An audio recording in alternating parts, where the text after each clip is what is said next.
Dje në ora 14:10 në rrugën Luboten të Tetovës, zyrtar policor nga sektori për punë të brendshme Tetov kanë privuar nga liria një 66 vjeçar nga Tetova, duke vepruar sipas denoncimit paraprak se nga fillimi i vitit 2025 kishte filluar të ndiqte një grua 51 vjeçare nga Tetova dhe t'i dërgonte mesazhe me përmbajtje të papërshtatshme lidhur me jetën e saj private. Ai është ndaluar në stacionin policor dhe pas dokumentimit të plotë të rastit, ndaj tij do të ngrihet padipërkatëse.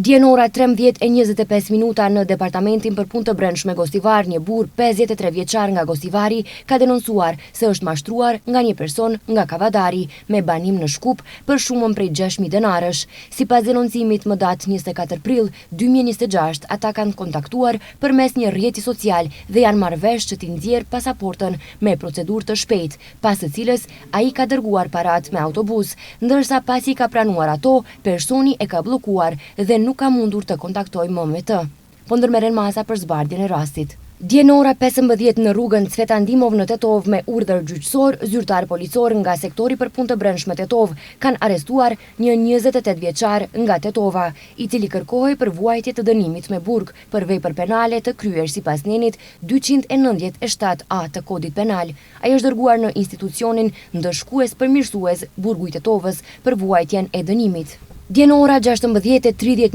në rrugën Cvetan Dimov në Tetov, me urdhër gjyqësor zyrtar policor nga sektori për punë të brendshme Tetov kanë arrestuar një 28 vjeçar nga fshati Reqic e vogël e Tetovës, i cili kërkohej për vepër penale të kryer sipas nenit 149 të kodit penal.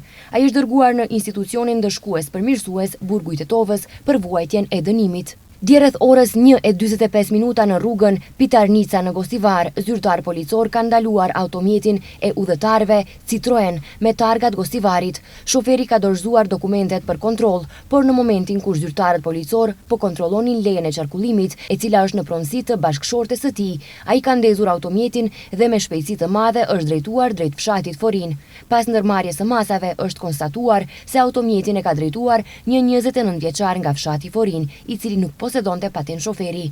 Ndaj tij do të vijojë padipërkatëse për drejtim të pakujdesshëm të automjetit motorik, sipas nenit 297A në lidhje me nenin 300 të kodit penal. Dje në ora 22:15 në rrugën Zhivko Brajkovski në Gostivar, zyrtar policor kanë arrestuar një 21 vjeçar nga fshati padalisht sepse ishte sjellë në mënyrë agresive dhe i kishte fyer ata gjatë kryerjes së detyrave zyrtare. Pas dokumentimit të plotë të rastit, ndaj tij do të ngrihet padipërkatëse.